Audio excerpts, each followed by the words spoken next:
Entonces, bueno, vamos a dar inicio. Primero que todo, entonces pongamos este tiempo en manos del Señor. Recordemos que hoy nuestra clase acerca de, o nuestra sesión acerca de la doctrina del pecado nos va a acompañar el hermano Anderson, quien es una persona pues que ama mucho al Señor. Ya sabemos que ha tenido estudios teológicos, que viene estudiando muy juicioso el tema de las lenguas bíblicas, ¿no? Sí, los idiomas, sí. El hebreo, el arameo, bueno, tenemos que aprovechar al máximo todo este. El griego, creo que es el griego y el hebreo. El hebreo, sí. Entonces, bueno, gloria a Dios por las vías que nos permite conocer aquí y que nos sirven para instruir. Entonces, pongamos este tiempo en manos del Señor. Padre amado, te damos muchas gracias por este tiempo, gracias porque tú estás allí poniendo esa inquietud en cada uno de nosotros, Señor, sembrando en nuestros corazones tu palabra, Señor, y el deseo de conocerte cada día más, de conocer más de ti, de tus maravillas, de tu obra, Señor. Ayúdanos a entender, Señor, este concepto, Señor, y esta doctrina del pecado, Padre, para poder reconocer la obra maravillosa que tú has hecho en nuestras vidas, Señor. En tus manos ponemos este tiempo. Gracias por las personas que pudieron conectarse hoy, Señor. Te damos gracias porque tú eres el que pone en nuestros corazones el querer como el hacer, Señor, y hoy hemos apartado este tiempo para escuchar más sobre ti, Señor. En el nombre del Señor Jesús, te pedimos que controles todas las conexiones, cada palabra que salga de nuestras bocas, Señor, para que tú la estés direccionando a tu objetivo y tu propósito en el día de hoy. En el nombre del Señor Jesús, amén y amén. Bueno, hermano Anderson, le damos la palabra. Muchas gracias, buenas noches para todos, muchas bendiciones, gracias y paz del Señor, como acostumbraba a decir el apóstol Pablo en sus cartas. Entonces, bienvenidos a este espacio en que vamos a tratar uno de los temas de las realidades y la realidad más terrible que vivimos hoy en día, incluso pues desde el principio del mundo. Entonces, permítanme, comparto pantalla.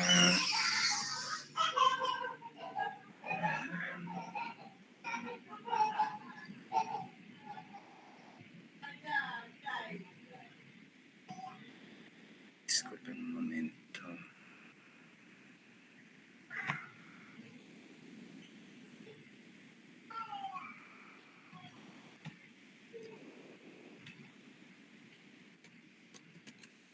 No sé, ahí ven la presentación ya. Sí, señor, ya. Ahí vemos la guía. Gracias. No sé si la ven en pantalla completa, si la pueden ver. Está muy bien, se puede leer. Sí, sí. Bueno, súper. Entonces, sí, yo la tengo acá para pantalla completa. Entonces, esta es la doctrina del pecado. Quise poner también en la parte del título amartiología. No sé si alguno de ustedes conoce esta palabra o si es familiar le es familiar esta palabra, pero en caso de que no recuerden, la quise poner porque amartiología es la parte de la teología sistemática, o sea, esa teología que estudia de manera temática las doctrinas de la Biblia como la salvación, el Espíritu Santo, Cristo, Dios el Padre, el pecado. Entonces, amartiología es el estudio del pecado, donde se cubre todo lo que tiene que ver con el mismo.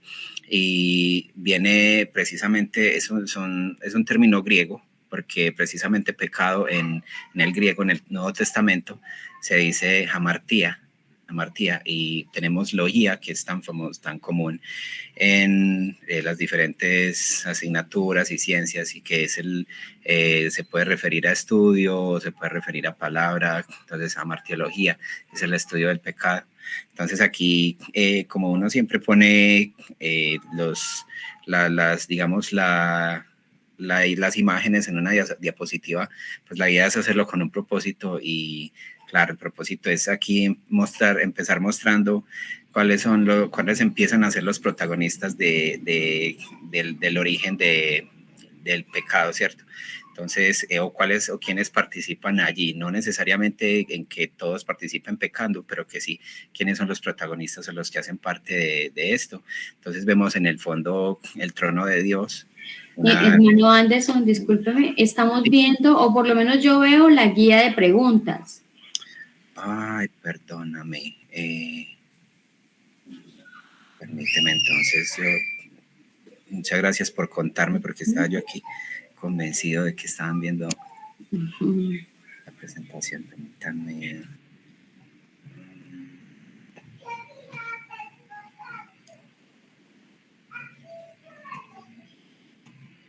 Yo creo que ahora sí. Ahí sí, ¿cierto? Sí, ahora sí, ajá, perfecto. Listo, gracias. Listo, entonces sí, acá tenemos... tenemos acá al fondo una insignificante imagen o un intento de una imagen de lo que es el trono de Dios. Tenemos el primer hombre y la primera mujer, tenemos una serpiente y tenemos un cordero, que yo creo que todos entendemos a qué hacen referencia tanto la serpiente como el cordero. Entonces, pasando aquí a la siguiente diapositiva. La gran tragedia. Quiero comenzar leyendo Génesis 3, un poquito de Génesis 3, en que veníamos cuando leemos, empezamos a leer la Biblia desde Génesis, leemos Génesis capítulo 1, capítulo 2, y vemos el principio de todo, vemos perfección, vemos que todo era bueno en gran manera, vemos a Dios gozándose y en que, como dice en Job, están los ángeles alabando y gozándose en la creación que Dios hace. Y entonces termina el capítulo 2 diciendo que el hombre y la mujer estaban desnudos y no se avergonzaban. Pero de repente empieza el texto a decir, la serpiente era más astuta que cualquiera de los animales del campo que el Señor Dios había hecho, y dijo a la mujer, con que Dios les ha dicho, no coman de ningún árbol del huerto. La mujer respondió a la serpiente, del fruto de los árboles del huerto podemos comer, pero del fruto del árbol que está en medio del huerto, Dios ha dicho, no comerán de él ni le tocarán para que no mueran. La serpiente dijo a la mujer, ciertamente no morirán, pues Dios sabe que el día de que él coman se les abrirán los ojos y ustedes serán como Dios, conociendo el bien y el mal. Cuando la mujer vio que el árbol era bueno para comer y que era agradable a los ojos y que era el árbol deseable para alcanzar sabiduría, tomó de su fruto y comió, también dio a su marido que estaba con ella y él comió.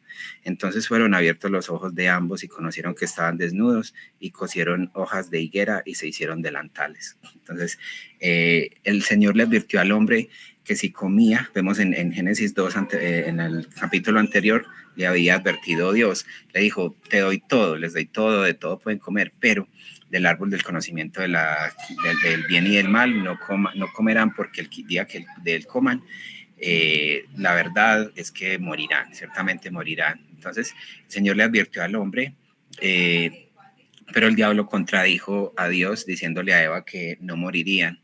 Y aún peor, le insinuó que Dios no era bueno porque los estaba privando de ser como él, sabiendo el bien y el mal. Eva empezó a poner la gloria de ella misma en lugar de la gloria de Dios. Entonces, en la clase pasada que tuvimos de la imagen de Dios en el hombre, que tratábamos una pregunta que una de las chicas hacía y era, estábamos hablando de que Dios, de que el diablo les estaba diciendo no morirán, ¿cierto? Sino que como insinuándoles de que Dios les está mintiendo, Dios es mentiroso, Dios les está ocultando un bien mayor. Y que precisamente cuando ellos comieron del fruto, cuando ellos pecaron, ellos se les abrieron los ojos y Dios dice, miren, el hombre ya es como uno de nosotros, sabiendo el bien y el mal, sin embargo, que no es exactamente que ya hayan sido como Dios, sino que el diablo lo dice de una manera que que ellos crean que van a ser como Dios y que realmente parece así, pero no exactamente iban a ser dioses, sino que simplemente seguirían siendo seres humanos dependientes de Dios, pero ahora conocerían el mal, pero no de la manera que lo conoce Dios, porque Dios conoce el bien y el mal, pero Dios controla tanto el bien como el mal. Dios controla el pecado en el mundo. Dios tiene control sobre el mal, nada se le sale de las manos a él, mientras que los seres humanos, llevamos unos, creo que 5.000, 6.000 años en que en que se comprueba de que no tenemos control absoluto sobre el mal, ¿cierto? Sino que más bien, como Cristo Jesús dijo, todo el que practica el pecado es esclavo del pecado. Entonces el pecado nos esclaviza y yo creo que alguien dijo que no te das cuenta lo adicto que eres a algo hasta que intentas dejarlo. Y yo creo que cualquiera podría hacer la prueba para los... específicamente para los escépticos, los anticristianos, ellos podrían hacer la prueba intentando dejar alguno de los pecados recurrentes que el hombre comete y se darán cuenta que les es imposible dejarlo, porque todos son esclavos del pecado y tienen que ser liberados por Cristo Jesús. Necesitan nacer de lo alto para poder ser liberados de esto. Entonces, Adán y Eva se rebelan contra Dios y las consecuencias son que nuestros primeros padres, Adán y Eva, luego de ser engañados por la serpiente antigua, aquí tengo 2 citas, que es Génesis 3, del 1 al 7, que es el pasaje que acabo de leerles, y Primera Timoteo 2:14, cuando dice que Adán no fue engañado, sino que la mujer, siendo engañada, incurrió en transgresión. Entonces, como consecuencia de que nuestros primeros padres se rebelaron contra Dios, ellos murieron espiritualmente. Recordamos que el Señor le dijo, el día que él coman, la verdad es que morirán, ciertamente morirán. Algunos se han empeñado en tratar de, digamos, decir que hay un error porque miren que al fin y al cabo el hombre no murió en ese momento que comió. Lo que pasa es que no saben que el hombre murió espiritualmente, ¿sí? Estábamos espiritualmente vivos en Dios. Al el hombre despegarse y querer hacer su propia voluntad y tener su propia autonomía, esas ramas que eran ellos se despegan del árbol de la vida, que es, o sea, del árbol vivo o de la vid, que es Dios, y pierden esa comunión con él, pierden esa comunicación y mueren espiritualmente, así como una rama que es cortada o se despega de un árbol, pues va a morir y ya no va a dar fruto. Asimismo nosotros. Entonces el ser humano, Dios le dijo, el día que coman morirán. Pues sí murieron, porque inmediatamente, miren que el texto dice, tan pronto ellos comieron, les fueron abiertos sus ojos y conocieron que estaban desnudos. La desnudez ya ahí más adelante es un símbolo de la vergüenza espiritual, ¿sí? Nosotros pues sabemos que nos da vergüenza, que es una vergüenza estar desnudos delante de otras personas. Y asimismo esa desnudez física, esa vergüenza por la desnudez, es un símbolo de esa vergüenza espiritual que llevamos todos los seres humanos por el pecado. Entonces, esa muerte espiritual que tuvieron, ellos no murieron físicamente, sin embargo, no estaban originalmente destinados a la muerte física. Sin embargo, ese día mueren espiritualmente y también, como decía Charles Spurgeon, ellos mueren también legalmente, es decir, delante de Dios y de su ley, ellos legalmente están muertos y necesitan ser revividos para ser parte de la familia de Dios. Entonces mueren legalmente delante de la ley de Dios, mueren espiritualmente y posteriormente iba a venir la muerte física. Sin embargo, esa muerte se prolongó, es decir, perdón, la vida se les prolongó por muchos años, pero esos años fueron disminuyendo a medida que se multiplicaban los seres humanos. Entonces, esa muerte espiritual y el pecado pasó a todos los seres humanos, dice Romanos 5:12, porque el pecado entró al ser humano, el pecado entró al mundo por un hombre y por el pecado la muerte, luego la muerte pasó a todos los seres humanos porque todos pecamos, ¿sí? Entonces, por esto vemos que normalmente nosotros heredamos de nuestros papás cosas físicas, ¿cierto? El color de los ojos, del cabello, el tipo de cabello, el tipo de piel.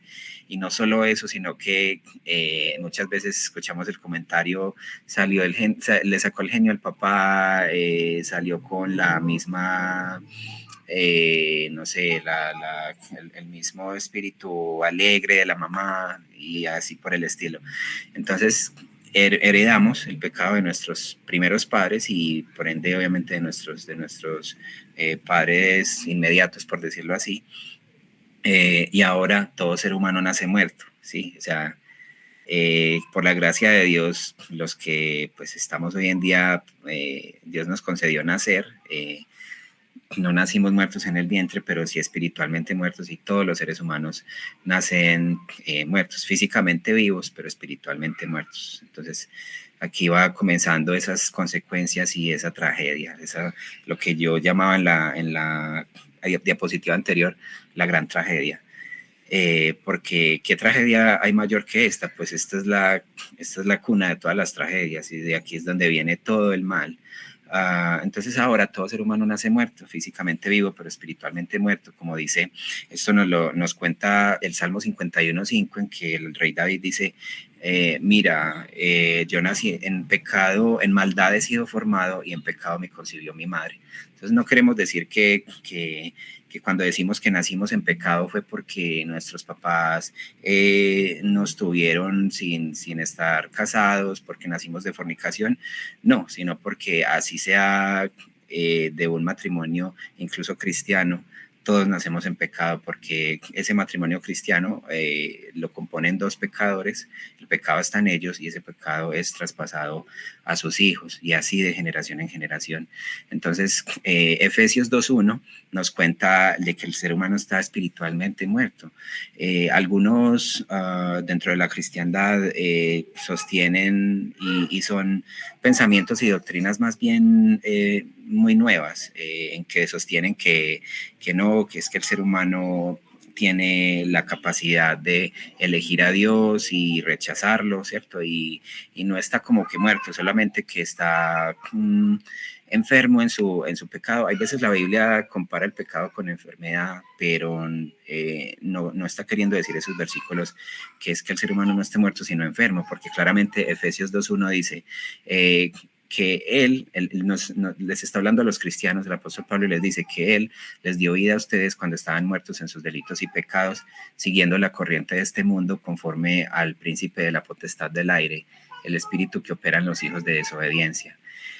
Luego, Colosenses 2:13, el apóstol Pablo les escribe a los colosenses las mismas cosas, añadiéndole algunas cosas, y a los colosenses les dice, y ustedes, estando muertos en sus pecados y en sus delitos, y en la incircuncisión de su carne, les dio vida, perdonándoles todos sus pecados. Entonces, estos dos textos nos muestran claramente que el ser humano sin Cristo está muerto espiritualmente, y un muerto espiritualmente, o sea, viéndolo en el mundo físico, un muerto no puede hacer absolutamente nada, no puede hacer absolutamente nada por sí mismo. Y el mismo principio opera espiritualmente. Un muerto espiritual no puede hacer nada espiritualmente por sí mismo para poder regenerarse de sus pecados, porque si el ser humano, piensen esto, si el ser humano pudiera por sí mismo elegir a Dios y pues pudiera ayudarse a sí mismo para que... para irse regenerando, para irse santificando. Entonces, ¿para qué murió Cristo? Cristo murió porque necesitábamos un Salvador y nadie puede resucitar por sí mismo, absolutamente nadie puede revivir por sí mismo. Solamente Cristo dijo, yo entrego mi vida voluntariamente y yo mismo la puedo volver a tomar, pero nadie más puede resucitar por sí mismo, tiene que ser Dios que da vida a los muertos, como dice el apóstol Pablo también en otra carta. a los Gálatas, creo. Entonces, luego dice, voy aquí en el tercer diálogo. Por esa muerte espiritual, la tendencia del ser humano no regenerado todos los días es hacia lo malo y no hacia lo bueno. A los reformados, muchos nos llaman que somos muy exagerados, que siempre hacemos mucho énfasis en pecado y en que el hombre es muy malo y que realmente las personas que se ponen a analizar, que conocen mucho de la Biblia, se dan cuenta que si hablamos lo que es bíblico y nada más, se dan cuenta de que es así, de que es la verdad, es que es una realidad que hoy en día, y ustedes lo pueden ver hoy en día, más y más se está minimizando el pecado, se le está llamando una enfermedad, otros dicen que no hay pecado, no existe, simplemente, por ejemplo, la famosa frase, el ser humano nace bueno, pero la sociedad lo corrompe, y no es así. La Biblia nos cuenta que o sea, solamente Adán y Eva nacieron buenos, por decirlo así. Ellos no nacieron como nosotros, pero fueron creados buenos. Pero de resto, desde que ellos cayeron, ningún ser humano nace bueno, ¿sí? Ningún ser humano nace bueno.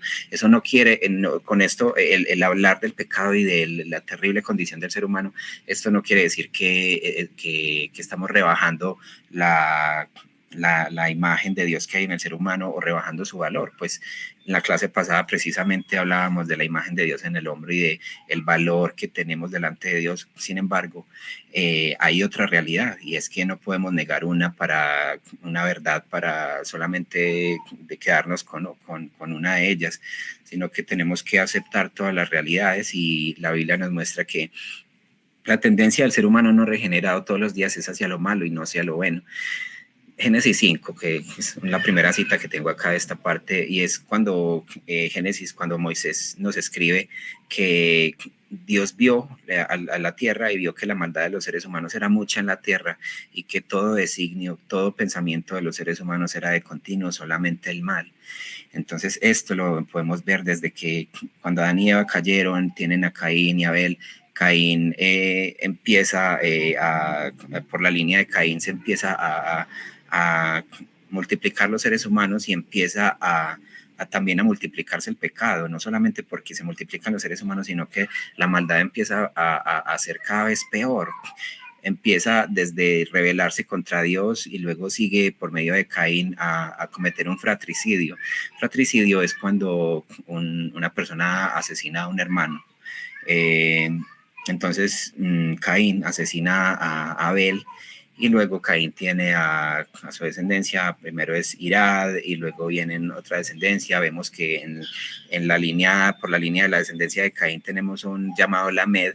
No se debe confundir con el Lamed de la descendencia de Set, que fue creo que el padre de Noé, sino Lamed de la descendencia de Caín. Tenemos Lamec, que es el primero que empieza a cometer, se me fue la palabra, tuvo dos mujeres, Adá y Tzilá, y empieza a cometer el pecado de, bueno, es una palabra muy común, pero...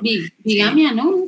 Eso, bigamia, gracias, bigamia, ¿sí? Y bueno, empieza con bigamia, ¿cierto? Y luego se multiplica los seres humanos y luego sigue, no sé si se puede llamar trigamia, luego 4, poligamia, ¿cierto? Hasta muchos tener muchas esposas.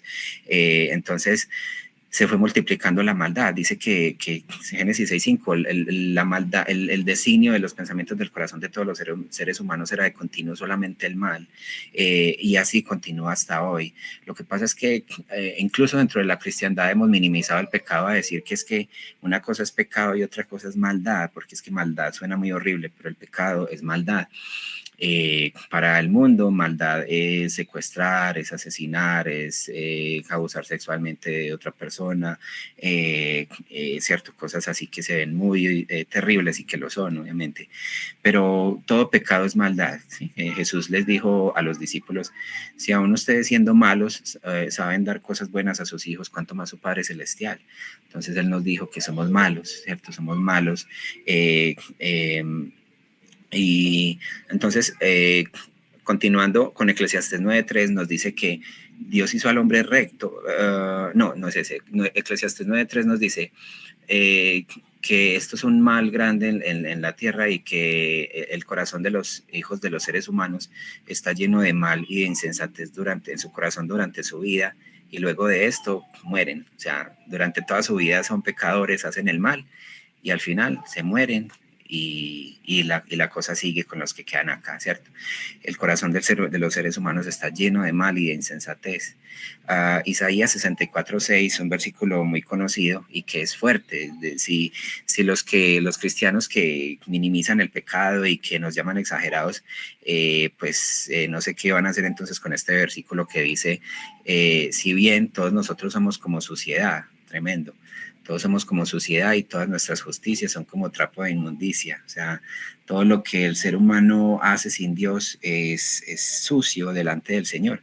Pues que para que una obra sea buena delante de Dios, hemos recogido de las Escrituras que debe cumplir por lo menos 3 criterios, y es que uno de ellos es que la obra sea hecha para la gloria de Dios. La gente del mundo no hace las cosas para la gloria de Dios. Que sea hecha conforme a la ley de Dios. La gente del mundo muchas veces no hace las cosas buenas conforme a la ley de Dios. Por ejemplo, digamos, una persona le dice a la otra, ay, por favor, si me llaman, di que no estoy, o me contestas y me colocas que estoy ocupado. Entonces la otra persona dice, claro, entonces cree que hizo un bien, pero lo que está haciendo es alcahueteando la mentira. Y el otro, entonces, primer criterio, que sea hecho para la gloria de Dios. Segundo criterio, que sea hecho conforme a la ley de Dios, sin violar otro mandamiento. Y tercero, que sea hecho con fe. El ser humano no regenerado no hace las cosas por la fe en Cristo y no tiene la fe salvífica. Entonces, dice que él va hacia lo malo y no hacia lo bueno, está inclinado hacia lo malo y no quiere ni puede venir a Cristo. No quiere porque el Señor Jesús en Juan 5:40, después de decirles que ustedes estudian las Escrituras porque ustedes los escudriñan, porque a ustedes les parece que en ellas está la vida eterna, pero son ellas las que dan testimonio de mí. Y entonces les dice en Juan 5:40, y ustedes no quieren venir a mí para que tengan esa vida, ustedes no quieren venir a mí para que tengan vida eterna. Entonces el ser humano no regenerado no quiere ni puede. Entonces muchos creyentes dirán, listo, sí, muchas personas no quieren, pero sí puede, porque mira que hay personas que van a la iglesia por sí mismos y no creo que Dios los empuje a ir, pero vemos que muchas personas van a iglesias. Eso no significa que las personas hayan sido regeneradas. Muchas personas entran y salen de iglesias cristianas, como entran, salen.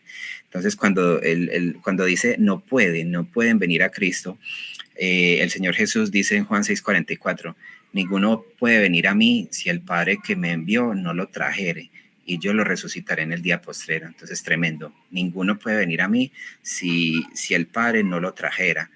Esto quiere decir que entonces no debemos evangelizar, que no debemos orar en ninguna manera. Pues evangelizar y orar son 2 mandamientos de Dios clarísimos. Entonces no hay ninguna contradicción, no hay nada de que estar confundido. Simplemente sabemos que Dios es soberano y que nadie, porque está muerto en sus pecados, es lógico. Una persona que está muerta, como decía ahorita, no puede venir a Cristo. Entonces nadie puede venir a mí si el Padre no lo trajera, si el Padre no lo regenera, si el Padre no le concede que se arrepienta.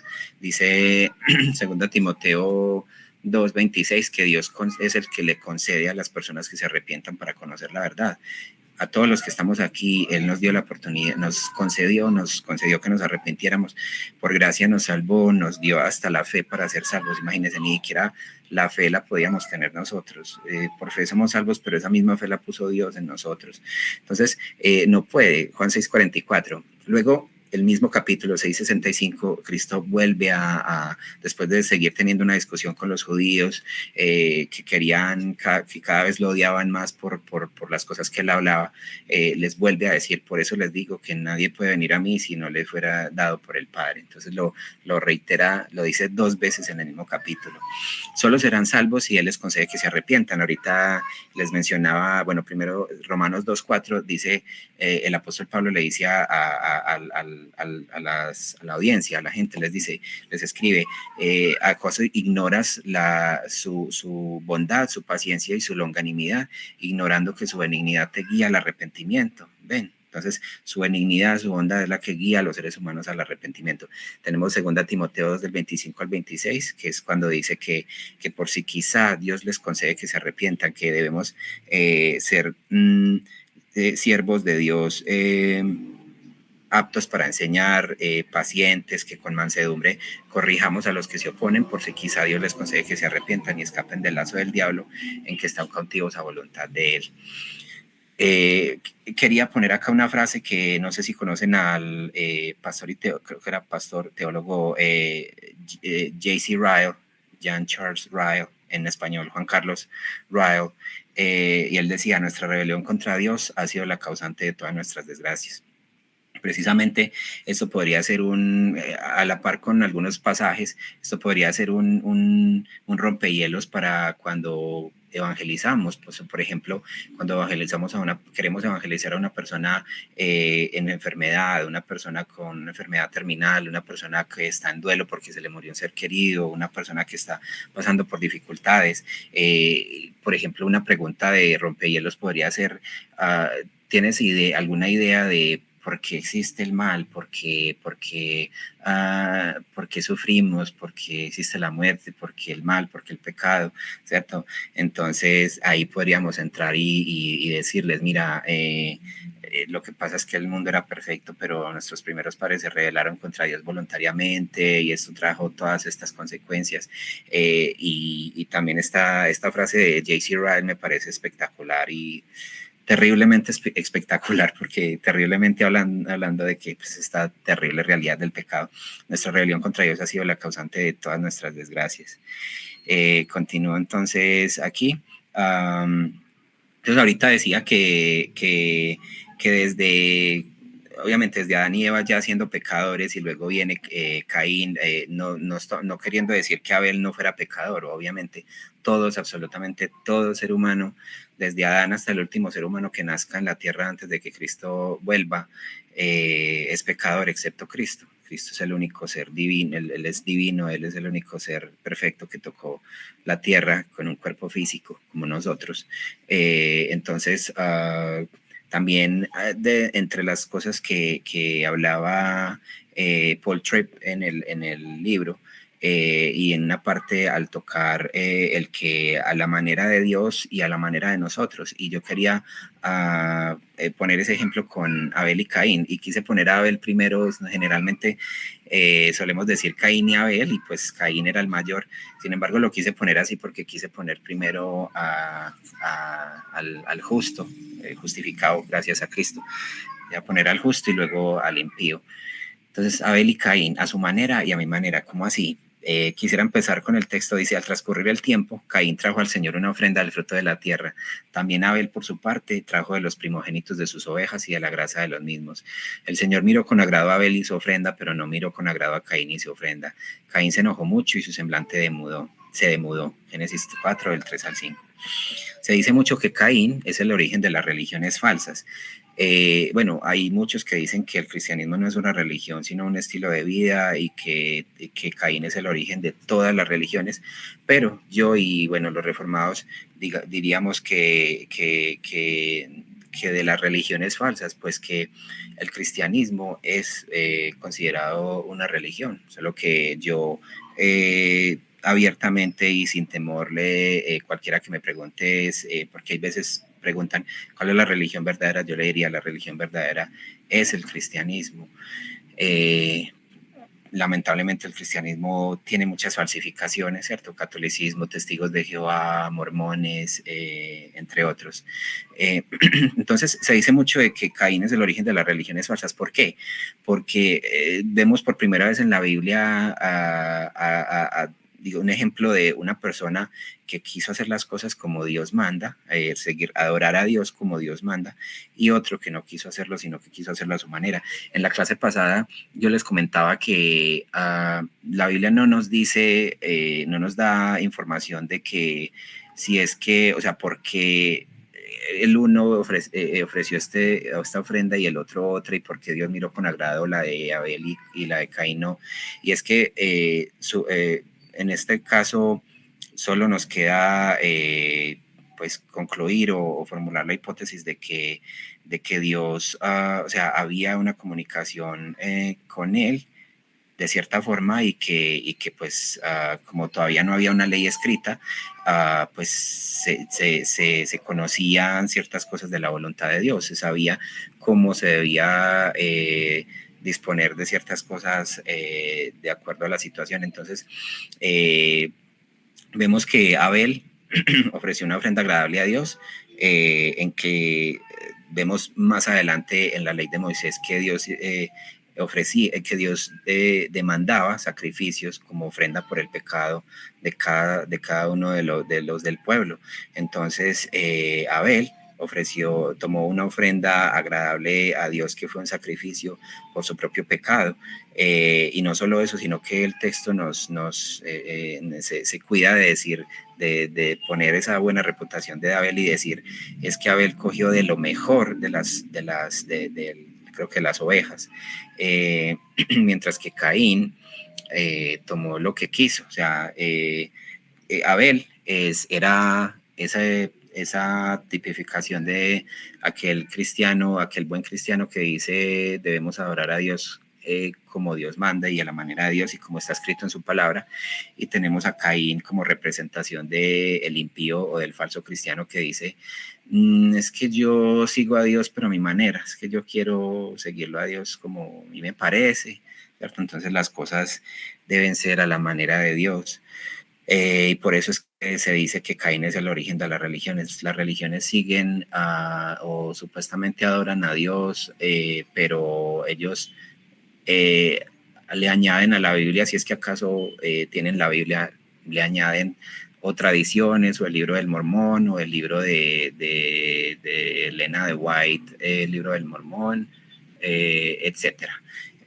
Mientras que el cristianismo, si bien tenemos confesiones de fe, la confesión de fe de Westminster, el catecismo de Heidelberg, pero no los usamos como los usan estas religiones, sino que estos son simplemente, precisamente son resúmenes de la Biblia, no son ni siquiera, o sea, son simplemente resúmenes de la Biblia, pero no son un libro que esté a la par de la palabra. La palabra es la máxima regla de fe y conducta, mientras que estos libros son simplemente súbditos de la Biblia, y ellos son explicaciones y resúmenes de las doctrinas más importantes de la Biblia.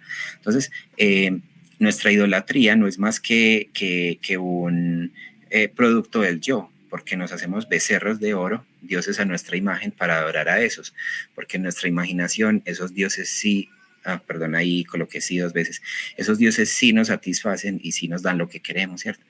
Si esos dioses dejan de darnos, esos dioses imaginarios dejan de darnos lo que queremos, entonces rechazamos a ese Dios y nos vamos en pos de otro.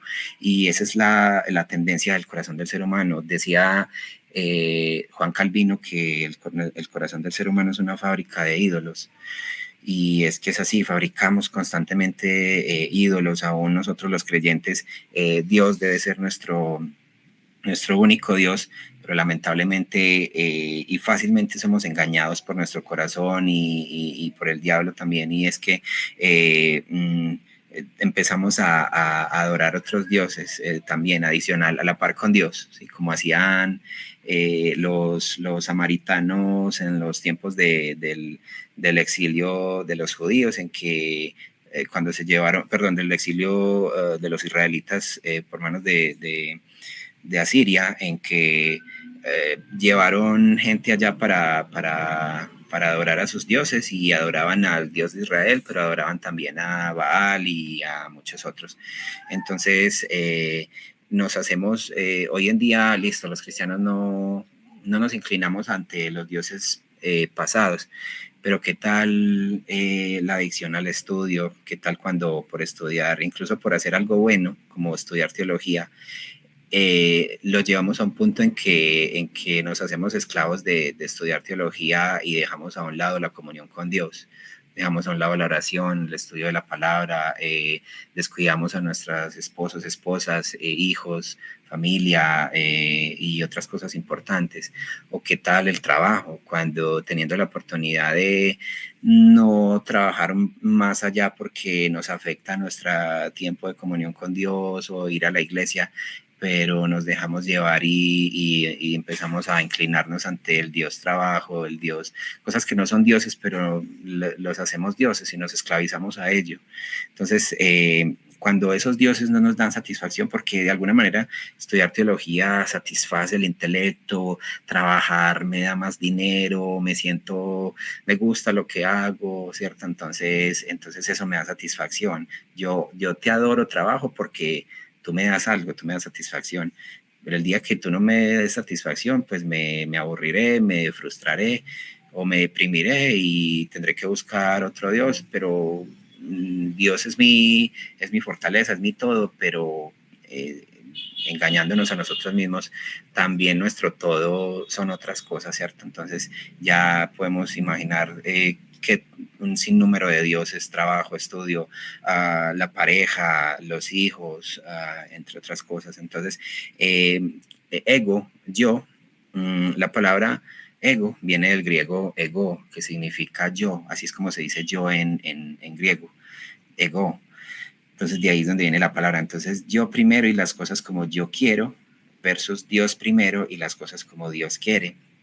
¿Cuál vamos a seguir eligiendo? ¿Por cuál nos vamos a inclinar? Vamos a doblar nuestras rodillas y orar al Señor que no nos deje esclavizarnos otra vez y volvernos a los ídolos, sino que nos ayude a tener dominio propio para nosotros no dejarnos esclavizar de nada, ni de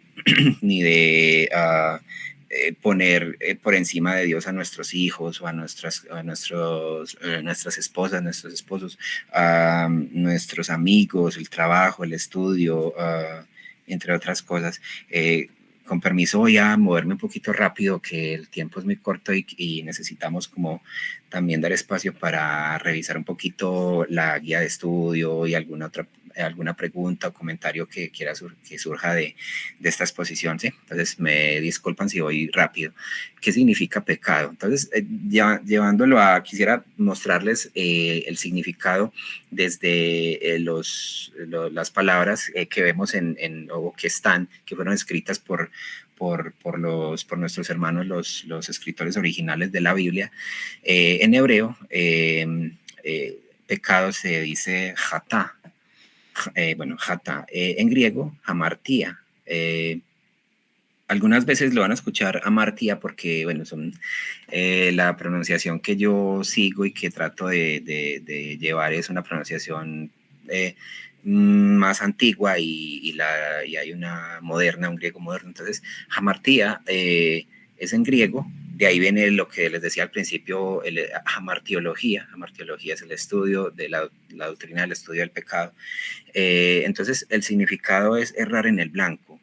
Por esto puse aquí una diana, me imagino pues que saben que esto se llama diana, y tenemos 3 flechas que no dieron en el blanco, horrible esta última que casi que ni le da a la diana, y tenemos una que da exactamente en el blanco. Entonces, dice Romanos 3:23, todos han pecado y no alcanzan la gloria de Dios. ¿Qué quiere decir esto? O sea, no, todos hemos pecado y la gloria de Dios y la vida eterna y la comunión con Dios no la alcanzamos, por más que el ser humano lanza sus flechas para dar el blanco, no da porque le es imposible, porque tiene la vista cegada. El Dios de este siglo, el diablo, ha cegado el entendimiento de los incrédulos para que no les resplandezca la luz del evangelio de la gloria de Cristo, el cual es la imagen de Dios, como dice el apóstol Pablo en 2 Corintios capítulo 3. Entonces así es el ser humano, e incluso los cristianos a veces como que damos en el blanco, otras veces como que nos desviamos, ¿cierto? Y el único que puede dar en el blanco es Cristo, pero alegrémonos pues que Cristo ha vencido por nosotros para que nosotros un día podamos dar en el blanco exactamente al blanco y no simplemente a veces, porque a veces damos en el blanco, hacemos la voluntad de Dios, pero todos los días pecamos y eso nos duele y nos desanimamos, pero ahí vamos. Entonces, el pecado se considera, esto como un resumen de, digamos, una definición del pecado dentro de la teología cristiana, y es que el pecado se considera una rebelión y desobediencia hacia Dios y sus mandamientos. Se ve como un acto de rebeldía contra la autoridad divina y la ley de Dios. Quiero compartir mi humilde definición. Hay muchas mejores, pero me gusta como lanzarme a dar mi propio criterio y mi propia conclusión. Entonces, mi definición de pecado es todo aquello que pensamos, decimos o hacemos que desagrada a Dios. Y es también cuando no pensamos, no decimos o no hacemos lo que agrada a Dios y que se nos ha mandado que hagamos, ¿cierto? Entonces, es todo aquello que pensamos, malos pensamientos, decimos cosas malas que decimos o nuestras malas obras, las cuales desagradan a Dios. Y es también cuando omitimos, cuando dejamos de pensar o dejamos de decir o dejamos de hacer aquello que agrada a Dios y que no solamente le agrada, sino que explícitamente se nos manda que hagamos.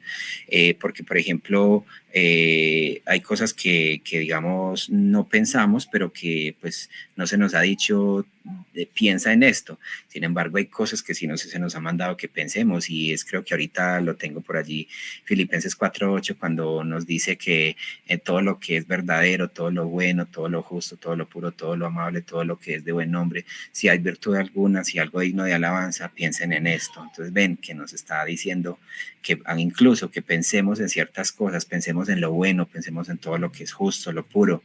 Si no lo hacemos, si no pensamos en esas cosas, obviamente en algo vamos a pensar, y es que vamos a pensar en cosas malas, también vamos a obtener también malos pensamientos, y el no pensar en todas estas cosas pues está mal, porque Dios nos está diciendo piensen en eso, me glorifica a mí y les hace bien a ustedes. Entonces eso es lo que, como yendo al pecado. Llegando a la parte del pecado en la vida diaria, la segunda parte de este tema del pecado, de la doctrina del pecado, Paul Tripp, si recuerdan en la lectura, él llega a un punto en que empieza a decir, imagina el mundo así, imagina la sociedad de esta manera.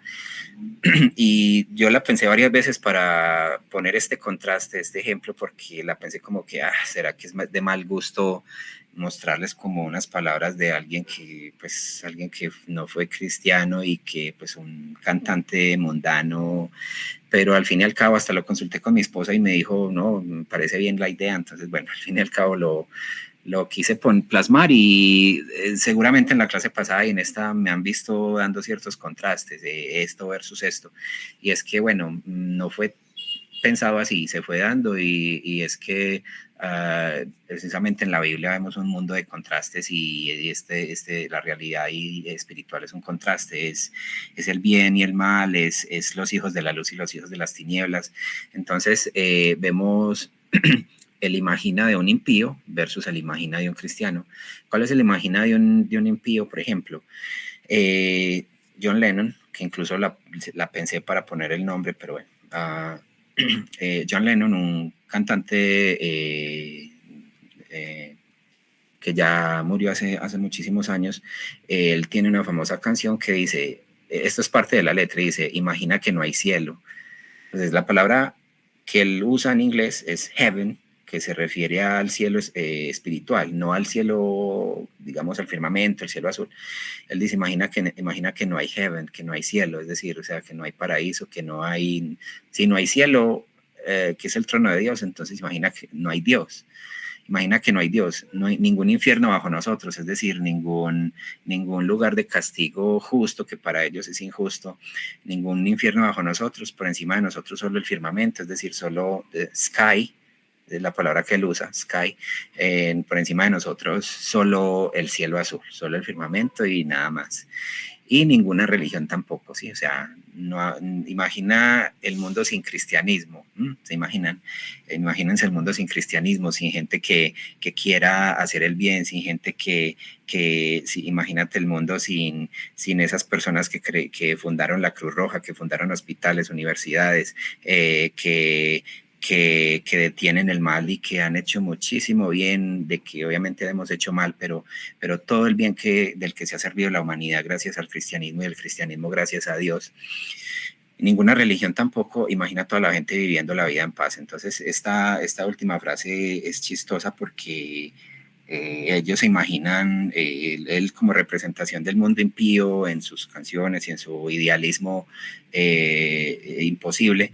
Ellos se imaginan a toda la gente viviendo en paz sin Dios, sin cielo, sin cristianismo, sin justicia por los pecados en el infierno. Contrario a eso, vemos a Paul Tripp, un cristiano que nos lleva a que imaginemos el mundo sin pecado, ¿sí? O sea, para John Lennon y para el mundo no hay pecado, el pecado es un invento de la religión para traer culpa, mientras que el pecado para Paul Tripp y para nosotros es una realidad que nos afecta a todos. Y Paul dice, imagina lo fácil que sería el matrimonio si no existiera tal cosa como el pecado. Imagina cómo sería estar siempre dispuesto a servir y a dar. Imagina que tu trabajo o carrera nunca se vieran afectados por el pecado. Imagina que hubiera cooperación global por el bien de la creación y el bienestar de todos los seres creados a imagen de Dios. Paul Tripp, un cristiano que tiene en cuenta el pecado, que tiene en cuenta a Dios, que tiene en cuenta que los seres humanos somos creados a imagen de Dios. Y también pues esto pues esperamos que todo esto que Paul dice en el libro nos haya llevado a imaginar eso. ¿Cuántas veces hemos imaginado esas cosas? ¿Cuántas veces hemos imaginado un mundo perfecto? Paul decía, yo me temo que estamos tan acostumbrados al mundo así, bajo el pecado, que es normal. Cuando decía un pastor y teólogo cristiano que vivir en pecado es una manera anormal de vivir, vivir en santidad es una manera normal de vivir. Entonces, ¿qué tan al revés está el mundo bajo el pecado? Entonces, ¿cuántas veces hemos pensado en esas cosas? ¿Cuántas veces pensamos en el paraíso que nos espera, en el mundo que nos espera? ¿Cuántas veces te has imaginado en esta tierra renovada completamente por toda la eternidad, por siempre, jamás? Viviendo felices para siempre. O sea, hemos leído en los cuentos de hadas, vivieron felices para siempre, y eso va a ser una realidad para nosotros.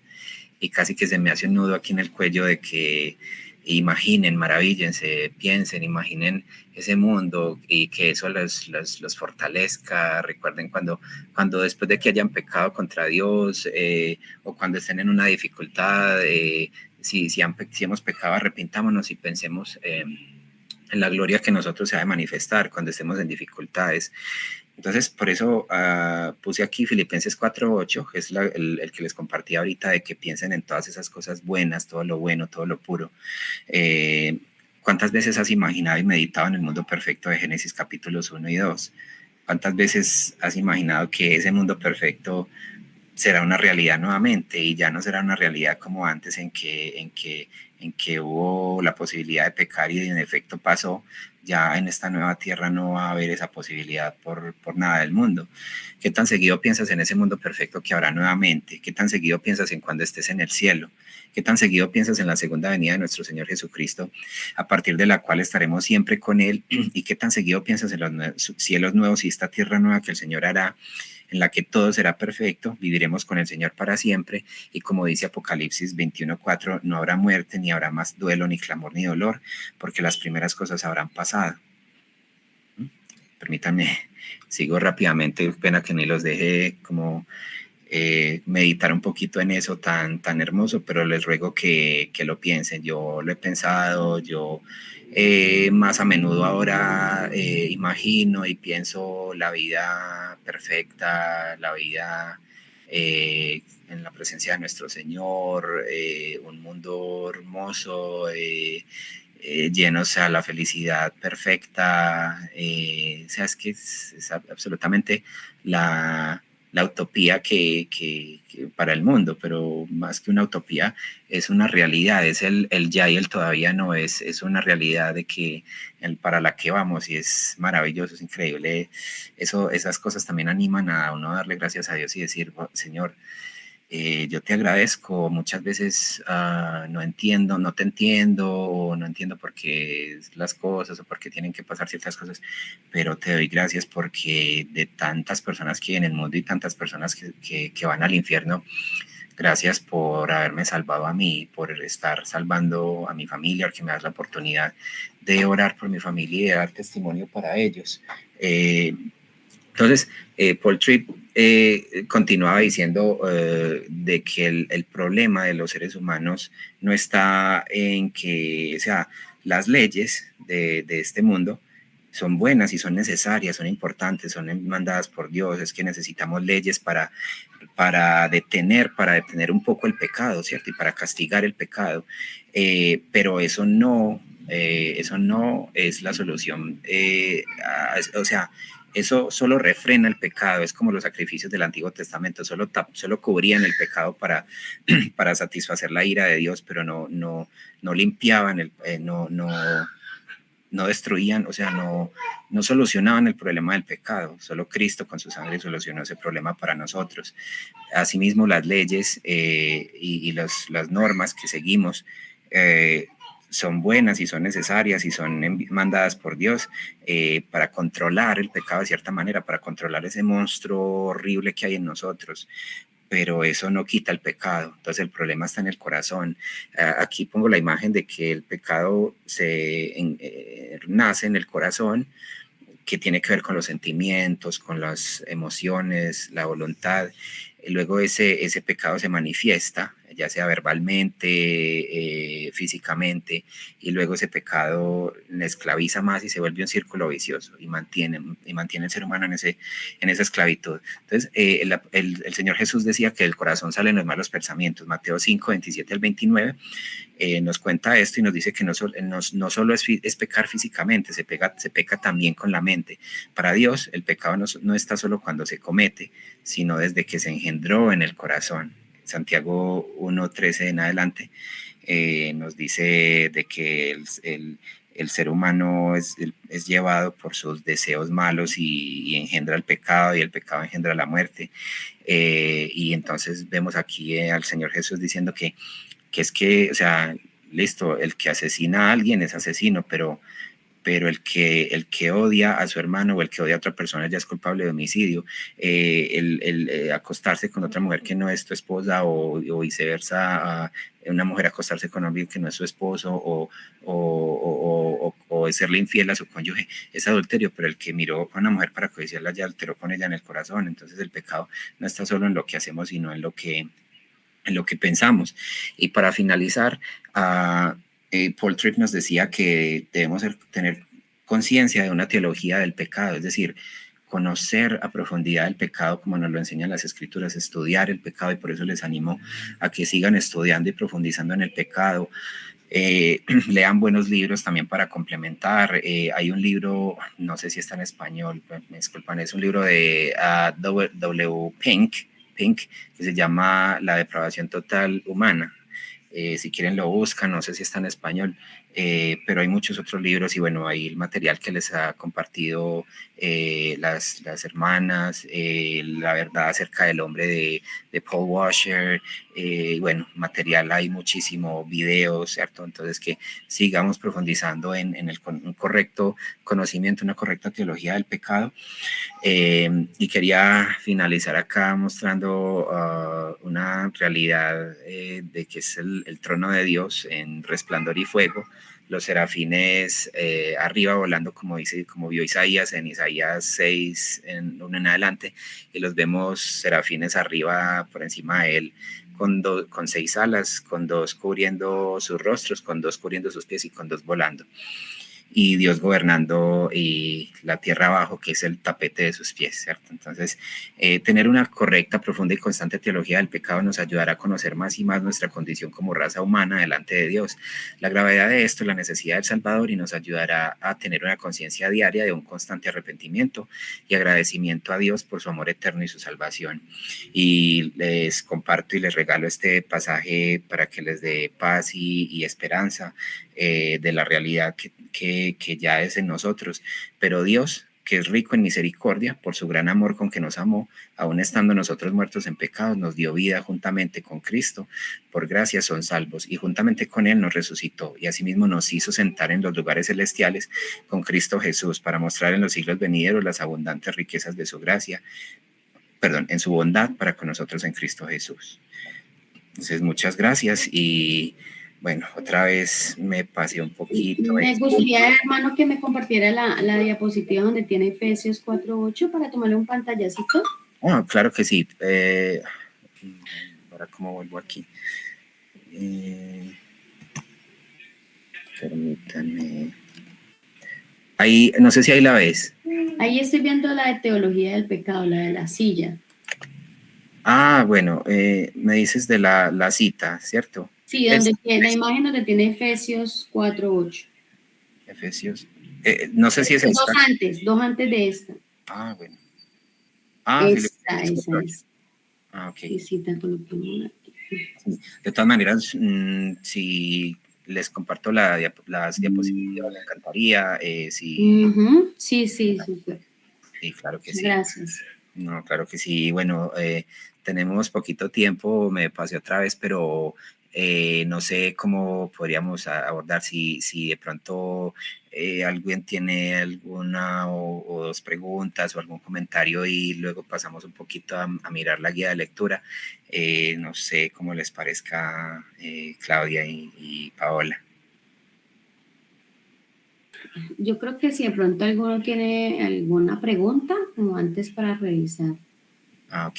Y si de pronto surgen más preguntas y no podemos abordarlas, con mucho gusto, si yo puedo, no sé, pueden enviar algunas preguntas y yo para contestarlas luego y enviarlas, genial, no tengo problema. Muchas gracias. Claro que sí. Sí, no sé si alguien tiene alguna pregunta o algún comentario, algún aporte a la exposición. Bueno, a mí me pareció genial y sí, la verdad me gustaría que nos la compartiera, porque a veces el Señor nos permite como compartir con otros sobre este tema de cómo que comienza el pecado, ¿no? Sí. Pero yo quisiera preguntarle algo con respecto a algo de lo que usted habló, y es que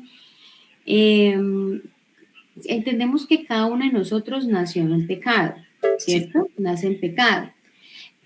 Pero también que algunos de nosotros hemos sido predestinados y elegidos por Dios. Por eso Dios nos alcanza nos abre como los ojos espirituales para poder aceptarlo y seguirle, ¿cierto? Sí. Pero, por ejemplo, hoy que me pasó con alguien, ¿cómo hace uno para explicarle a otra persona, pues, por qué le cuesta? Porque ella me hablaba con una compañera y me decía, es que yo trato de que me guste, yo le pido a Dios que me llene a mí como la intención, porque hablamos y compartimos, pero sabemos que solamente vamos a entender cuando Dios así lo permita. Entonces, ¿cómo aborda uno este tema? Pues porque obviamente entendemos que el Señor no es que no haya llegado porque es que se retrasa, sino porque está esperando que muchos conozcan. Pero ¿cómo hace uno para explicarle a estas personas? No es el momento. Bueno, ¿cómo le diría uno? Sí, o sea, te refieres a esta persona no es cristiana, ¿cierto? O sea, no es cristiana. Te dice que quiere, ¿cierto? Que le gustarle y como... Porque está como interesada, pero pues ella dice que no le nace ir a una iglesia, no le nace sentarse como a, pero que ella quisiera. Pero entonces, si solamente Dios es el que nos da ese entendimiento, ¿qué uno le puede decir a estas personas que quieren salvarse de un pecado, pero todavía no les nace como uno que tiene ese anhelo de conocer a Dios, ¿cómo aborda uno a estas personas? Sí, realmente tú tienes ese anhelo de conocerlo y de buscarlo porque tú has sido regenerada por él y eso como consecuencia o como resultado de eso, tú buscas al Señor. Y una persona, por ejemplo, tu conocida o amiga que está en esta condición es que el que no es todavía regenerada, entonces obviamente mientras no sea regenerada y no sea nacida de nuevo, nunca jamás va a tener el anhelo que tenemos nosotros los cristianos. Sí, se puede hacer un anhelo superficial o puede ser tratando de llenar cierta necesidad, y dice, sí, yo quiero que me guste, pero son unas ciertas motivaciones externas solamente, pero no hay una motivación interna de que el Espíritu Santo está dentro, impulsándonos constantemente a buscarle. Entonces, lo único que podemos hacer es, como tú decías, claro, Dios es el único que puede hacer la obra y lo único que nosotros podemos hacer y que tú podrías hacer en ese caso es estar orando por la salvación de ella, que Dios la salve. Y si imagino que ya la evangelizaste, le predicaste el evangelio, entonces es como, me imagino que pues ya la has motivado, invitado como a que vaya a la iglesia, y es simplemente esperar en Dios si el Señor quiere tener misericordia de ella, ¿cierto? Seguir orando y mostrarle un buen testimonio, que sea como ahorita decíamos, les decía, segunda Timoteo 2, del 24 al 26, que nos dice que nosotros debemos ser aptos para enseñar, que soportemos la aflicción o las ofensas, que corrijamos a los que se oponen con mansedumbre. En este caso de pronto ya no se opone totalmente, pero que le puedes enseñar, corregir con mansedumbre, y dice, por si quizá Dios les concede que se arrepientan. Entonces, ese buen testimonio de nosotros y ese buen ejemplo, ellos, si el Señor les concede que se arrepientan, ellos aún con mayor gozo van a venir porque también se van a acordar de ese buen testimonio que le diste. Entonces yo creo que lo único que podemos hacer, que tú puedes hacer con ella es cuando no sé qué tanto la frecuentas, pero mostrar buen testimonio y en el momento que haya la oportunidad de enseñarle algo de la palabra, hacerlo y seguir orando por ella. Pero no podemos hacer más de ahí. Pero si de pronto sientes que te ha faltado evangelizarla, como de pronto decirle ciertas cosas, ¿cierto? O sea, simplemente no hay que complicar sino con eso, sino simplemente es decirle que la realidad en la que está, ¿cierto? Que está en pecado delante de Dios, que es una pecadora como todos nosotros, para que no se sienta pues que uno la está juzgando solo a ella, que todos estamos pecado y que ella necesita arrepentirse y creer en Cristo. Entonces ella te va a decir, no, pero cómo, ¿cierto? De pronto te dice, cómo, pero sí, pero cómo hago eso, ya lo hice, pero realmente entonces no ha habido una transformación, pero sí es posible que pueda seguir siendo motivada o que esté yendo a la iglesia. Y si no es regenerada, probablemente si empieza a ir a la iglesia en algún momento se aleja o se va, pero es eso, es orar y dar buen testimonio ya. Bueno, muchas gracias. No, claro que sí. Ricardo, levantó la mano, mi hermano Ricardo. Bien puedas. Okay, estaba pensando en 2 Corintios 5. Sí. Sí, el ministerio que el Señor nos encargó fue el ministerio de la reconciliación. Entonces, decirle a tu amiga, o sea, por más que tú quieras, para el hombre natural es imposible porque estamos destituidos de la gloria de Dios, estamos enemistados con Dios, somos enemigos de Dios, pero precisamente Él nos encargó el ministerio de la reconciliación. Que Dios estaba en Cristo reconciliando al mundo. Y Él te ofrece ese amor para que tú puedas venir en arrepentimiento y fe. Pero ahí es donde viene el uso adecuado de la ley, ¿cierto? Cuando hace uno un ejemplo sencillo con algunos mandamientos. ¿Cuántas veces has mentido en tu vida? ¿Alguna vez has mirado a un hombre con deseo? ¿Alguna vez has tomado algo que no es tuyo? Reconocemos, sí, importante que nosotros mostremos que nosotros también somos pecadores, que por la gloria de Dios, pues nos ha liberado de esa esclavitud en la que vivíamos y que ya el pecado no nos gobierna, pero que tristemente nos va a acompañar hasta la tumba y que por eso necesitamos un Salvador. Pero sí, lo que dice el hermano Anderson es clave. Creo que ganamos esas batallas es de rodillas. Amén. Gracias, Ricardo. Así es. Pronto alguna otra pregunta o comentario. Bien, yo quisiera, de pronto tienen ahí a la mano la guía de lectura de las preguntas las preguntas propuestas. Por ejemplo, la primera dice que define con tus propias palabras, pero bíblicamente, ¿qué es el pecado? Y bueno, yo quisiera pasar a la segunda, si de pronto, bueno, alguno quiere definirlo o contarnos una perspectiva, bien. Si no, podríamos pasar a la parte 2 donde dice que facultades del ser humano han afectado o ha afectado el pecado. Mi hermano Ricardo. Bueno, por un lado me gustó mucho la tuya.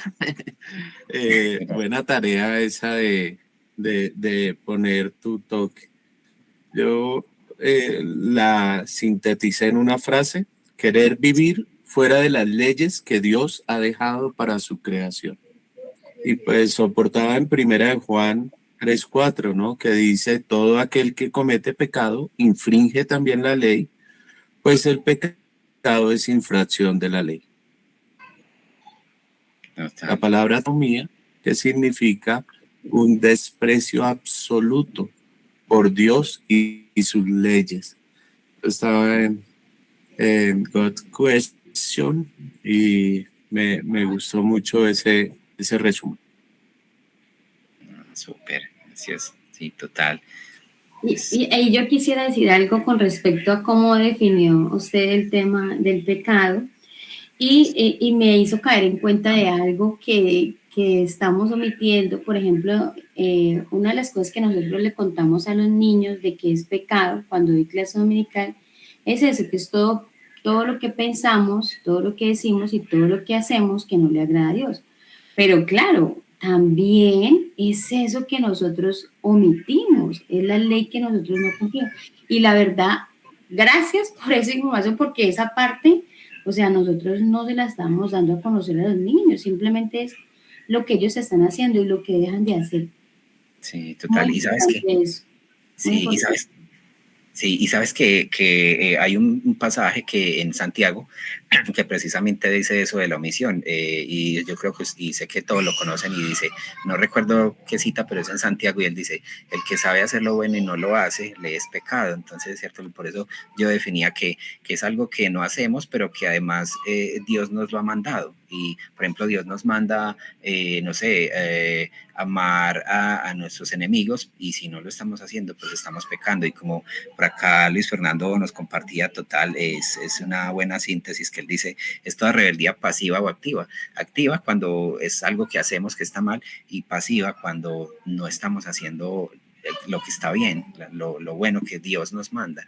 Porque yo creo que es importante recalcar en que también que Dios nos lo manda, porque como decía, hay cosas que de pronto no hacemos, pero que no necesariamente es pecado que no lo hagamos, pero si Dios nos lo manda que lo hagamos, entonces dejarlo de hacer si es pecado. Luis nos compartía aquí la cita de Santiago 5:17. Gracias, Luis, por la frase y la cita. Sí, muchas gracias por eso. Gracias, claro que sí. Quería pasar a, podemos cubrir de pronto otras 2 o 3 preguntas. Dice la tercera: ¿cómo resuelve Dios el problema del pecado en aquellos a los que Él salva? Me parece muy interesante esta pregunta. No sé si alguien quiere compartirnos cómo cree, según la palabra, cómo es que Dios resuelve ese problema del pecado. Algunas materias para que Anderson, el versículo es Santiago 4:17. Muchas gracias. Es 4:17, gracias. Listo, gracias, Liliana. Sí, qué pena, alguien estaba hablando. No. Ok. Sí, entonces la pregunta es, ¿cómo resuelve Dios el problema del pecado en aquellos a los que Él salva? Yo quería, si alguno quiere decirlo, bien. Yo quería aprovechar y de pronto, pues, cuando vemos que Dios no puede perdonar al pecador sin castigarlo, o sea, tiene que castigar el pecado porque Dios es justo, porque si no castiga el pecado, y todos hemos pecado, o sea que tendría que castigarnos a todos. Y la clase pasada yo creo que les decía que cada persona merece un castigo proporcional a lo que a quien ofendió, y si matamos a un animal, eso es pecado, pero no es lo mismo, digamos, el castigo no es el mismo que si uno asesina a un ser humano. O ahora, asesinar a un ser humano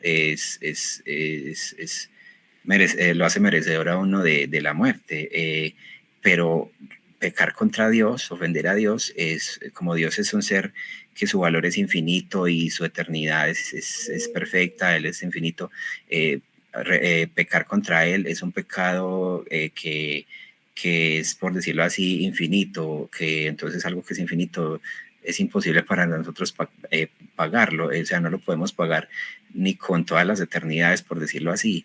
Entonces estábamos perdidos, y entonces si Dios no puede perdonar el pecado, sino que debe castigarlo, o sea, Él tiene que castigar el pecado, pero a su vez viene salvando seres humanos desde Adán. Entonces, ¿cómo resolvemos ese problema? Ahí nos dejan una encrucijada, como que, bueno, Dios es justo y tiene que castigar al pecador, pero también Él está salvando a muchos. Entonces, ¿cómo está salvando sin comprometer su justicia, sin que sea injusto? Y la respuesta es, y acá nos dice Gloria, cuando tomó nuestro lugar de pecador en la cruz. Entonces, la respuesta, la solución a ese problema ¿cierto? Esa encrucijada en que, pero Dios tiene que castigar al pecador, pero también está salvando a muchos. Entonces, a esos que está salvando simplemente los perdonó, y es injusto porque no los castigó a ellos, no, sino que es que por eso Dios vino en semejanza de ser humano en la persona de Cristo Jesús y tomó nuestro lugar, y Él pagó nuestros pecados. Él sufrió nuestro infierno eterno. Él lo sufrió en unas horas. Entonces, por eso es que esto nos ayuda a apreciar más a Jesús como nuestro Salvador, porque sin conocer la profundidad de nuestro pecado y quién Dios es, y la justicia de Dios y la santidad de Dios, no apreciamos a Jesús. Simplemente decimos, sí, Jesús me salvó, pero pues, al fin y al cabo yo también ayudo ahí porque pues yo me estoy santificando, porque yo no era tan malo, ¿cierto? Pero realmente no es así. La realidad es otra, y Luis nos complementa diciendo que creo que es la muerte vicaria o sustitutiva, total. Sí, entonces Dios resuelve el problema del pecado en nosotros, Cristo pagando por nuestros pecados en la cruz. Entonces nos ha librado de las consecuencias eternas del pecado, no de las consecuencias de ahora, porque pues nosotros seguimos pecando y por nuestros pecados tenemos consecuencias que merecemos, pero la problemática de la consecuencia eterna ya fue resuelta. O sea, ya nosotros no hay condenación para nosotros, porque Cristo nos ha salvado, y ahora nos está salvando del poder y de la presencia del pecado en nosotros. Pero esto es un proceso.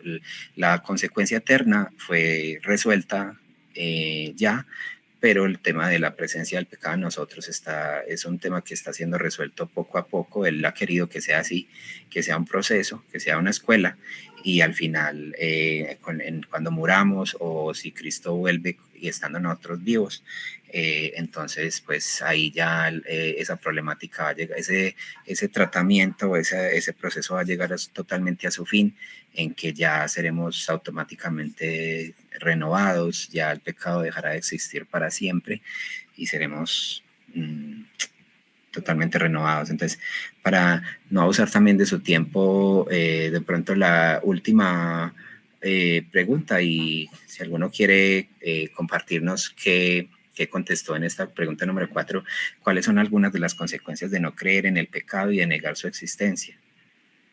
¿Qué creerían que, o según lo que leyeron de Paul, lo que ustedes conocen de las escrituras, qué consecuencias hay de que el mundo no crea en el pecado, de que niegue su existencia, ¿cierto?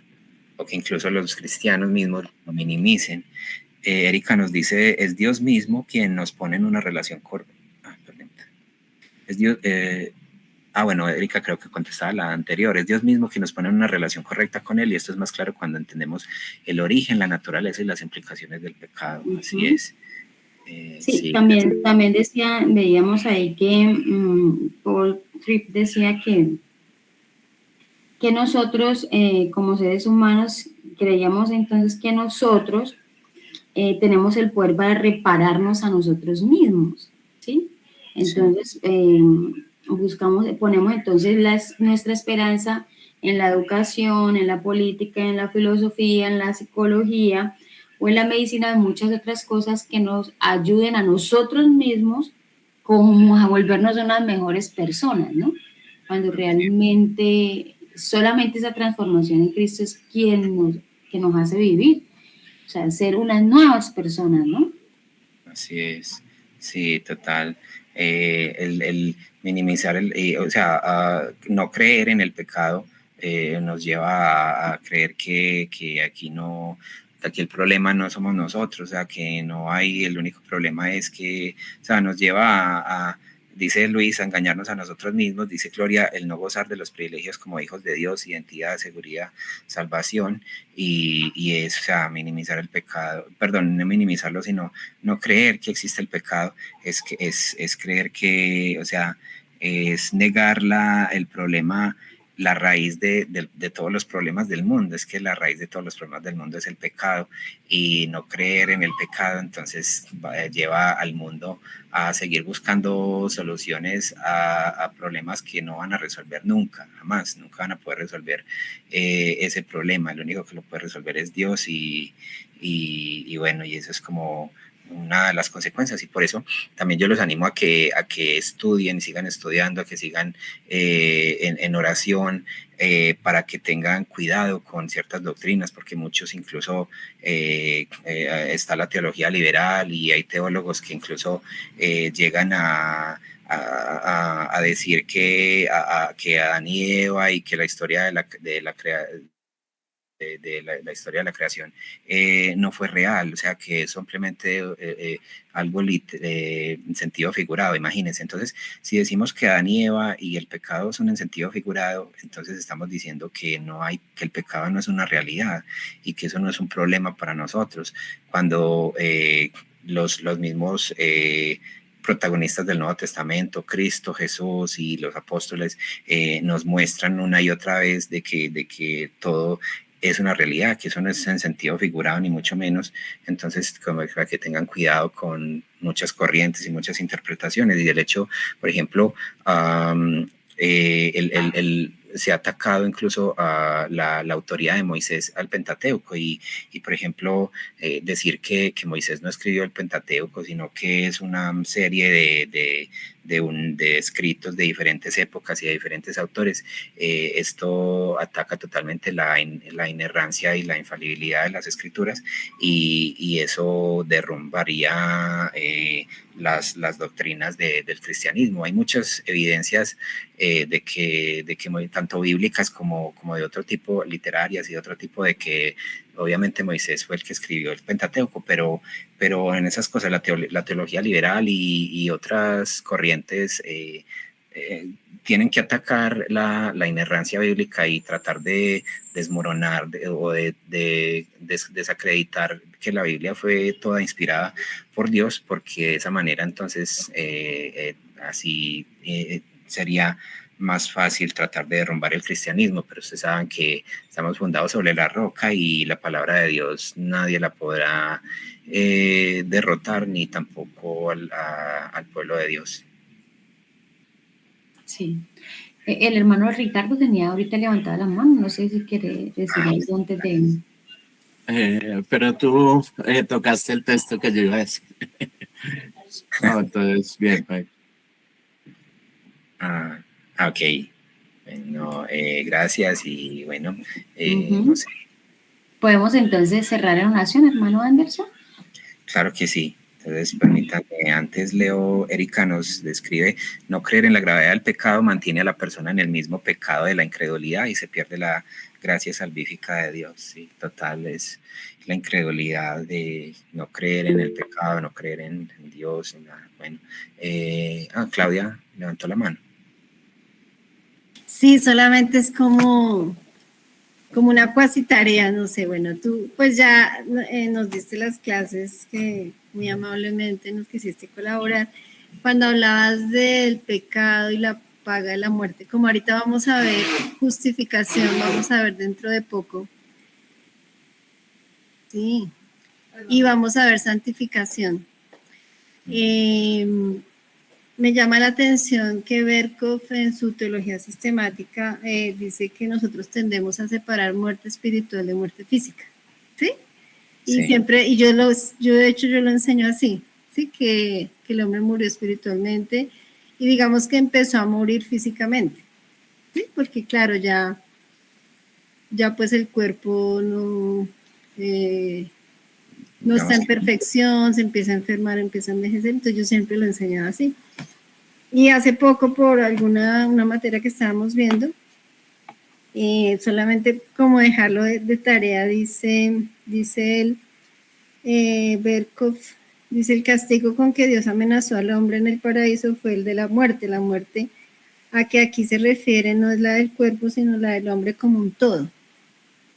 La muerte en el sentido bíblico de la palabra, la Biblia no hace la distinción que es muy común entre nosotros, entre la muerte física, la espiritual y la eterna.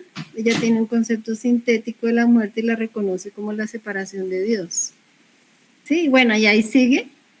Me llama la atención y no sé, Anderson, de pronto pues como tú estudias los idiomas y todo eso, de pronto si más adelante nos pudieras ayudar o a dilucidar.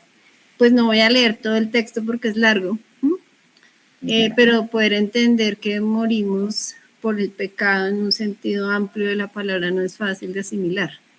¿Sí? Sí. Pero solo quería dejar la inquietud porque justo ahorita en 15 días estudiamos la justificación y vamos a estudiar la santificación, Sí. la eternidad, entonces nos va a tocar seguir como pasando por estos temas.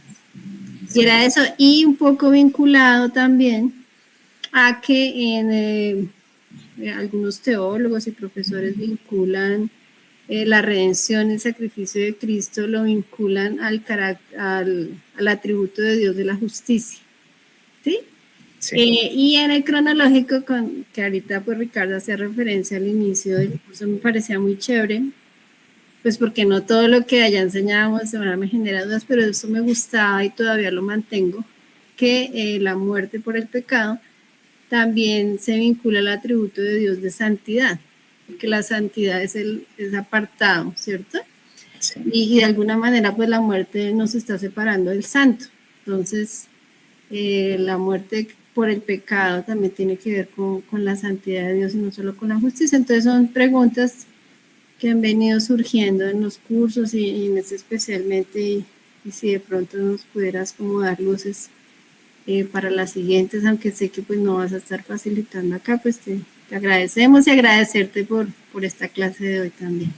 Claro que sí, con amor, muchas gracias. Y sí, bueno, yo ese tema de la muerte, pues que yo recuerde la palabra muerte en el hebreo, que yo recuerde no nos dice como tampoco nos da una clave ahí que de pronto sea diferente en español, pero un datico ahí curioso que de pronto sí quería darles, y es que cuando Dios le dice a Adán que nosotros vemos el énfasis en las traducciones de que el día que él comas ciertamente, o sí, es como la que siempre ponen, ciertamente morirás, y el hebreo, el texto hebreo, si lo traducimos literalmente, como cada idioma es diferente, dice morir, morirás, o sea, es como así literalmente, es como un énfasis, como que, o sea, morirás y irremediablemente, morir, morirás.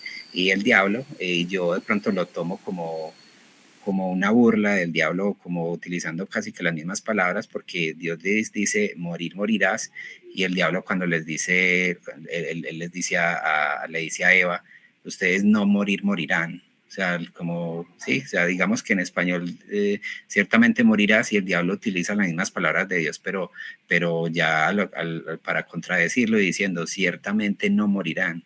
O sea, el énfasis que él les hizo, yo les enfatizo también que no es así. Entonces, algo ahí curioso y también pues tremendo, pero bueno, también pues agradecerles y es con mucho gusto y ojalá que pues haya aportado pues el conocimiento de este Claro tema. que sí, gracias. Entonces cierro en oración. Sí, gracias. Muchas gracias, sí señor. Sí, con mucho gusto, todos con amor en Cristo. Entonces vamos a orar.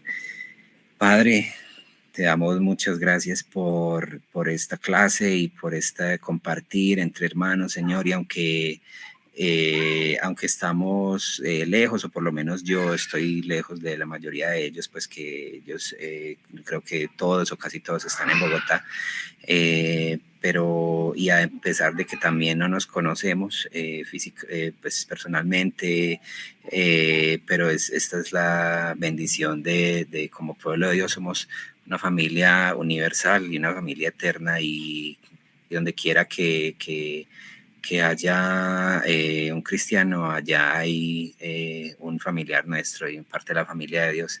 Te damos gracias por este tema tan importante, este tema, esta realidad que nos acompaña desde el principio de nuestra existencia. Te pedimos, Señor, que pues, nos ayudes a vivir en un constante arrepentimiento, que sabemos que el pecado nos acompañará hasta que muramos o hasta que tú vengas por segunda vez. Ayúdanos a sobrellevar esta realidad y a fortalecernos, pues que es una carga muy difícil de llevar y hasta casi imposible si no nos mantenemos en comunión contigo. Ayúdanos a mantenernos en intimidad, a tener cuidado de que cosas que son buenas no se conviertan en ídolos nuestros y que les sirvamos y que desplacemos la intimidad contigo. Ayúdanos a que seas el rey de nuestro corazón, ayúdanos a entender cada vez más la realidad del pecado, de que lo horrible que es, de lo malo que es el pecado y lo grave que es y cuánto aborreces el pecado. Ayúdanos, Señor, también a odiar el pecado así, a odiar el pecado, primeramente el pecado nuestro, pero también el pecado del mundo, el pecado de la humanidad, sin dejar de amar a las personas, puesto que te agrada que nosotros odiemos el pecado, pero nos mandas a que amemos a las personas, a los pecadores.